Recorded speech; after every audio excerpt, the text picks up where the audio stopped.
Pakistani authentic ডালিম একবার কাউরে এরকম করে রাঁধতে খাওয়াবা, এত মজা সে বিশ্বাস করতে চাবে না যে এটা তুমি ঘরে রাঁধছো। চলো ছোট্ট করে একদম সহজ করে দেখাই দেই আমি কি করে রাঁধি।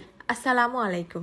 100 গ্রাম করে নিয়ে নিছি মসুরির ডাল, মুগ ডাল, ছোলার ডাল, পোলাও চাল, আর নিছি 100 গ্রাম কলাইয়ের ডাল, যে ডাল দিয়ে বড়ি দেয়। হালিম অথবা ডালিমের আসল স্বাদ পাতি গেলে এই কলাইয়ের ডালটা কিন্তু মিস করা যাবে না। 2 ঘন্টা ভিজিয়ে রেখে পানি চুনি সহ দিয়ে দিলাম প্রেসার কুকারে। দিয়ে দিছি হাফ চা চামচ আদা বাটা, হাফ চা চামচ রসুন বাটা, 1 মুঠ খানিক পেঁয়াজ কুচি, অল্প একটুখানি হলদির গুঁড়ো, তারপর দিছি হাফ চা চামচ ধনের গুঁড়ো আর 1 চা চামচ শুকনো ঝালের গুঁড়ো। সব একসাথে মিশাই নিয়ে একটু বেশি করেই পানি দিতে হবে। এখন কিন্তু নুন টুন দেইনি, বাসি দিয়ে আনিগে 2-3টে একেবারে যেন সিদ্ধ হয়ে যায়। তারপর একটা ডাল ঘুটনি দিয়ে সুন্দর করে ডালটা ঘুটে নিচ্ছি।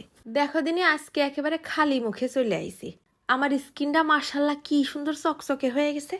তা আমার মুখে কিন্তু মেলা ছোট ছোট বরণের দাগ ছিল। তা আল্লাহ রহমতে এই গ্লোমিনাস পেজের আলট্রাগ্লো সোপটা দিয়ে মুখে মাখিয়ে মাখিয়ে সেই দাগগুলো সব চলে গেছে।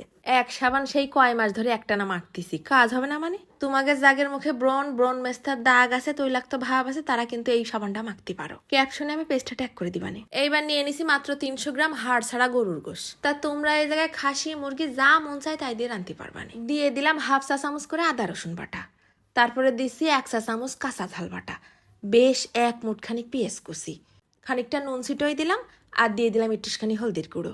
তারপরে দিয়ে দিছি অল্প একটু সামান্যখানি গোলমরিচের গুঁড়ো, 2 টেবিল চামচের মতন সয়াবিন তেল, আর হাফ চা চামচের মতন গরম মশলার গুঁড়ো দিয়ে সুন্দর করে মাখায়।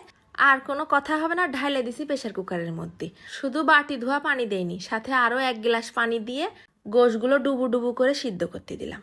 এইবার একটা বাটিতে নিচে 4-5টা ছোট ছোট এলাচ, 2 লবঙ্গ, আর অল্প একটুখানি জয়ত্রী, একটা বড় সাইজের দারচিনি, হাফ চা চামচ জিরে, হাফ চা চামচ ধনে। তারপরে আবার দিয়ে দিলাম 2 তেজপাতা ছিঁড়ে। বেশি না, 2-4 মিনিট কড়াইতে গরম করে নিয়ে এসে শিলপাটার পর ফেলে গুঁড়ো করে এক সাইড করে রেখে দিলাম। ওদিকে দেখো গোশটা সিদ্ধ হয়ে একেবারে পানি শুকিয়ে আইছে। এইবার ওই ডাল ঘুটনিটা দিয়ে গোশটারে আচ্ছা মতন ঘুটে আশ বের করে নেব। গোশটা যত ঘুটপা ডালিমে তত স্বাদ হবে।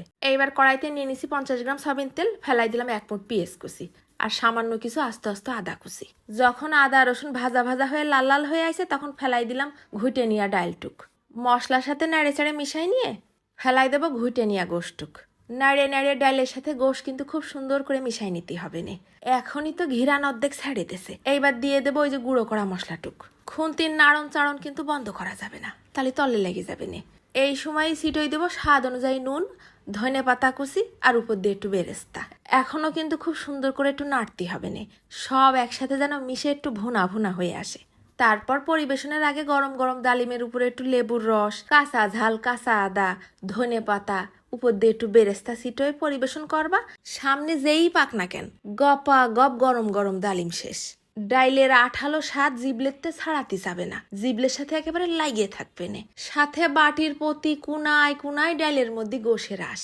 ও প্রতি চামচ ডালিম গালের মধ্যে তুলে দিয়ে হারাই যাও অন্য ভুবনে। এরাম করে রাইন্দে কারো সামনে দিবা, কেউ বিশ্বাসই করবে না যে এটা ঘরে বানানো। এত মজা। চলে যাচ্ছি, ধন্যবাদ।